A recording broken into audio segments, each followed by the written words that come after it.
आप देखिए केमिस्ट्री को समझो तो थोड़े जल्दबाजी नहीं करना है, आप रिलैक्स में समझेंगे तो मैं आपको बेहतर तरीके से क्लियर कर पाऊँगा एम्बिएंट न्यूक्लियोफाइल क्या होता है। ठीक है ना। एम्बी जो वर्ड है इसका मतलब होता है ड्यूल, हो कहते हैं ड्यूल बोलते हैं ना। एम्बिएंट का मतलब क्या होता है, हम कहते हैं ड्यूल। ये ड्यूल न्यूक्लियोफाइल है। ड्यूल न्यूक्लियोफाइल मैं क्यों कहता हूँ इसको आप एग्जाम्पल से समझना है। जैसे मैं आपको यहाँ पर एक एग्जाम्पल लेकर रहा हूँ, वो एग्जाम्पल है SC और N है। SCN इसको हम क्या बोलते हैं, SCN को हम कहते हैं थायोसाइनेट कहते हैं, इसको बोलते हैं थायोसाइनेट। अब थायोसाइनेट की क्या नेचर है मैं वो पहले आपको समझाता हूँ, फिर सब चीज़ें बाद में आती रहेगी। यहाँ पर मैं लिख देता हूँ इसका सल्फर हो गया है, डबल बॉन्ड के साथ जुड़ गया है कार्बन है, और उसके बाद में यहाँ पर जुड़ा हुआ है नाइट्रोजन है, और इस नाइट्रोजन पर क्या है, एक लोन पेयर है। अब क्या होगा, यहाँ पर देखिए ये नाइट्रोजन है, ये अपना लोन पेयर यहाँ पर दे देगा। उससे क्या होगा, यहाँ पर जो बॉन्ड है वो टूट जाएगा, इस बॉन्ड के दोनों इलेक्ट्रॉन चले जाएंगे सल्फर के ऊपर। ऐसी कंडीशन में ये कैसा बन गया है, आप ये देखो यहाँ पर इसकी स्ट्रक्चर में क्या बदलाव हो गया है।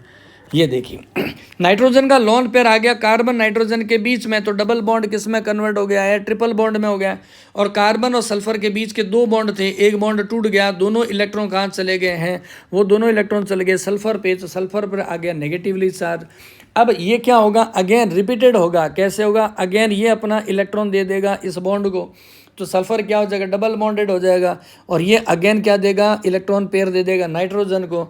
यानी ये हम ये कहते हैं कि ये दोनों ही स्ट्रक्चर एक दूसरे में इंटर कन्वर्टिबल होती है, आपस में रेजोनेंस को शो करती है।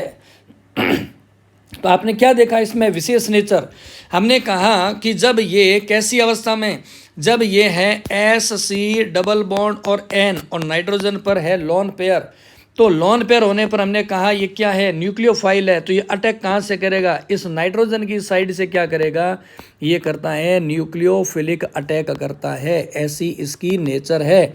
और ये नेचर क्यों है, रटने की बात है नहीं, क्योंकि नाइट्रोजन के ऊपर लोन पेयर है, तो न्यूक्लियोफिलिक अटैक कहाँ करेगा, नाइट्रोजन की साइड से। लेकिन जैसे ही मैं इसकी अपोजिट साइड में जाता हूँ, ये दूसरी जो मैंने स्ट्रक्चर बनाई है जहाँ SC ट्रिपल बॉन्ड N है, यहाँ पर क्या है, सल्फर के ऊपर क्या है, नेगेटिवली चार्ज है। ऐसी कंडीशन में वह न्यूक्लियोफिलिक अटैक किधर से करेगा, सल्फर की साइड से न्यूक्लियोफिलिक अटैक करेगा। न्यूक्लियोफिलिक अटैक है वह कहाँ से करेगा, ऐसी कंडीशन में ये करेगा सल्फर की तरफ से। तो हमने क्या कहा कि ये जो SC और N है, ये कहाँ कहाँ से अटैक कर सकता है, सल्फर की तरफ से भी अटैक कर सकता है, नाइट्रोजन की तरफ अटैक कर सकता है, दोनों तरफ से कर सकता है अटैक। इसलिए हम इसको क्या नाम देते हैं, इसको हम नाम देते हैं एम्बिएंट न्यूक्लियोफाइल कहते हैं, एम्बिएंट न्यूक्लियोफाइल कहते हैं। सारी चीज़ों को बिना किसी जल्दबाजी के समझते जाएंगे, कंफर्म कह रहा हूँ टॉपिक आपको समझ में आएगा। अभी इसी बात को, एम्बिएंट न्यूक्लियोफाइल की बात को एक एग्जांपल के द्वारा हम समझते हैं नेक्स्ट स्लाइड के अंदर। अब इसी बात को हम क्या करेंगे, एग्जांपल की सहायता से समझते हैं। यहाँ पर देखिए मैं क्या लिख रहा हूँ, ये है SC और N है, ये है SCN आ गया है, और इसकी मैं रिएक्शन किससे करवा रहा हूँ, आप देखिए CH3, यहाँ पर मैं लिख देता हूँ CH2, और यहाँ पर हो गया X आप जानते हैं क्या होता है, हैलाइड होता है।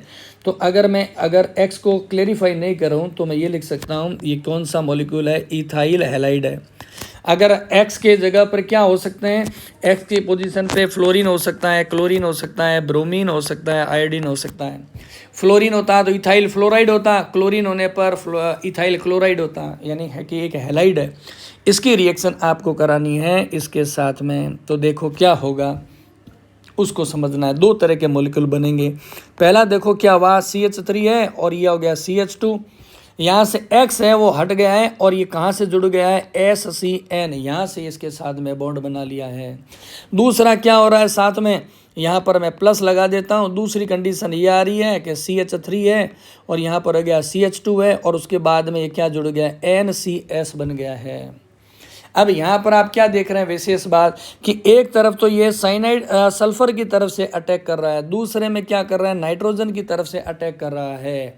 अटैकिंग साइट है वो ये जो SCN है इसकी अटैकिंग साइड क्या डबल है, सल्फर की तरफ से भी न्यूक्लियोफिलिक अटैक कर सकता है, नाइट्रोजन की तरफ से भी डबल अटैक कर सकता है। तो आपके सामने रिएक्शन से दो तरह के मॉलिक्यूल बने। पहला मॉलिक्यूल है, इसका नाम देखिए हम क्या लिखते हैं, हम लिखेंगे एल्किल थायोसाइनेट, एल्किल थायोसाइनेट बोलते हैं। यहाँ पर एल्किल में कौन सा है, हमने कहा इथाइल है, तो हमने नाम इसका क्या रख दिया, इथाइल थायोसाइनेट बोलते हैं। ये सारे नोट्स आपके साथ साथ में बनते हुए जा रहे हैं। थायोसाइनेट है। और तो दूसरे वाला क्या बन गया है, दूसरे मॉलिक्यूल का नाम हो गया है इथाइल, यहाँ पर हम लिखेंगे आइसोथायोसाइनेट, आइसोथायोसाइनेट बोलते हैं। ये दो तरह के मॉलिक्यूल से यहाँ पर बनते हैं। प्रोडक्ट है दो तरह का बना है, एम्बिएंट के साथ में रिएक्शन कराते हैं तो ऐसा होता है। जैसे मैं अभी आपको एक और एग्जांपल दे देता हूँ। यहाँ पे हम यहाँ पर लिख लेते हैं कि ये हो गया एल्किल हैलाइड है, यहाँ पर ये कौन सा है, ये हम कहेंगे एल्किल हैलाइड है। आपको सिलेबस धीरे धीरे करेंगे लेकिन चीज़ों को बेहतर तरीके से समझ में आना चाहिए।